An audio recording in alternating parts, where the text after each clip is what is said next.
आपको श्री देवगुरु भगवान से संबंधित कुछ बातें वो बताना चाहती हूँ। वैसे तो फिर आप पूरा मन से पूरा साल नैतिक शिक्षा की किताब से हम लोग कुछ ना कुछ सुनते ही रहते हैं। मैं अपने एक्सपीरियंस से कुछ बात बताना चाहती हूँ।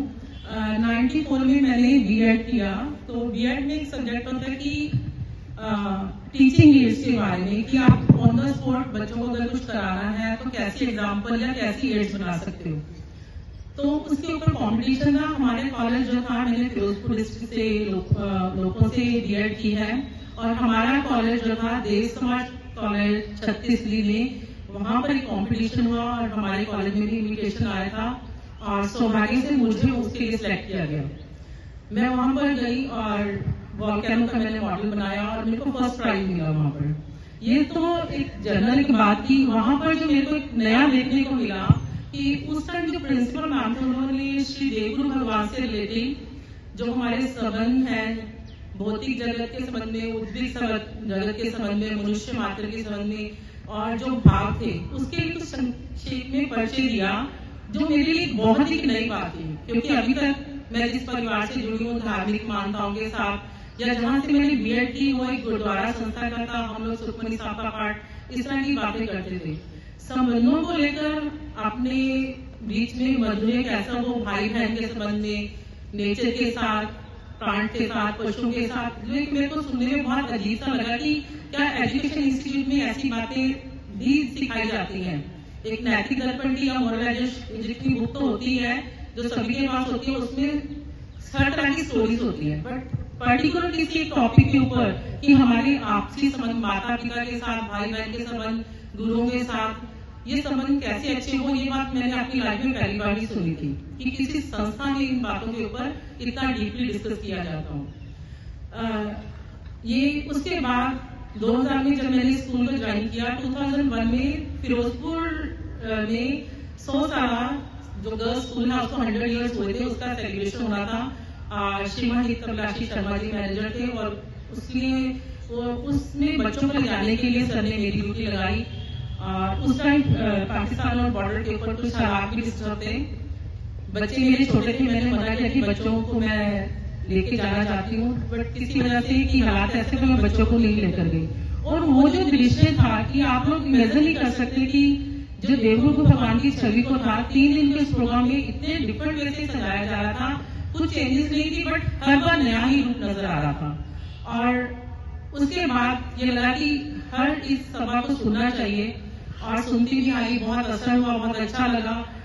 और 2020 में फरीदाबाद में एक सभा हुई जिसमें अनीश मैम ने उसको सभा को, उनके सभापति थे, उन्होंने उस सभा में जो भजन गाया, वर्षा मेरे जीवन में अमृत तेरे भी होगी, जबकि मैं उनको 94 से सुनती आ रही थी। उसके बाद भी जो मैम ने सभा की, उसमें उनके भाव ऐसे थे कि अभी भी वो चाह रहे थे कि उनके ऊपर भगवान की और कृपा हो, और उनके जितने भी वैल्यूज हैं, जो भी भाव है श्री देवगुरु भगवान के, वो उनके अंदर आए। मतलब ऐसी सभा सुनने के बाद, जो इतने सालों से गुरु की शरण में है, प्रॉपर स्थान में है, और सभाएं डेली होती है वहां पर छत्तीसगढ़ में, प्रॉपर एक हॉल बना हुआ है जहां पर सुबह मेडिटेशन भगवान की कथाओं को लेकर, भजन को लेकर ही होती है, और वो डेली होती है वहां पर। वहां पर उस कॉलेज के बच्चे या टीचर जो भी फ्री पीरियड में या किसी टाइम में जाना चाहे तो बैठकर कर सकते हैं। सभा के दौरान चंडीगढ़ में मैं भी वहां पर बैठी हूँ, और उस हॉल के अंदर इतनी पॉजिटिविटी है कि आपको ये लगता है कि आपने जो भी विश करोगे, किसी के लिए शुभ सोचोगे, वो 100% हुआ ही होगा। ये तो शायद मैंने ज्यादा टाइम ले लिया अपनी बातें बताने के लिए। मैं आपको श्री देवगुरु भगवान के एक और बहुत प्रबल जो भाव उनके अंदर था, हानि परिशोध भाव, उसकी एक घटना बताने जा रही हूँ जो मैंने सभाओं में सुनी, और बाद में मैंने उनके जो लिटरेचर था किताबों में भी पढ़ी। एक बार रावलपिंडी में श्री देवगुरु भगवान जी आए हुए थे, और जिस मकान में वो रह रहे थे, और सर्द मौसम होने की वजह से जो उसका रोशनदान था वो खुला हुआ था। उन्हें ये लगा कि मैं इसको अपने यहाँ पे बंद कर देता हूँ ताकि सर्द हवा नहीं आए, और किसी सेवकजन, क्योंकि वो देर से पहुंचे थे, किसी को और तकलीफ नहीं देना चाहते थे, उन्होंने खुद ही उसको एक बेंच के ऊपर खड़े होकर उस रोशनदान को ठीक करने की कोशिश की।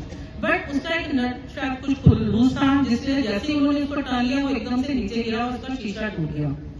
श्री देवगुरु भगवान को ये लगा कि शायद ये उनकी वजह से हुआ है, क्योंकि उन्होंने उनके साथ छेड़खानी की, तो उन्होंने अपने खर्चे पर उस रोशनदान को ठीक कराया और उस मकान के किसी भी सदस्य को ये नहीं अनुभव होने दिया कि शीशे का जो था गलती मकान वालों की थी या किसी और के ऊपर इसका पैसे का बोझ नहीं आने दिया। अपने खर्चे से उसको शीशे को ठीक करवाकर फिर से उसी हालत में किया।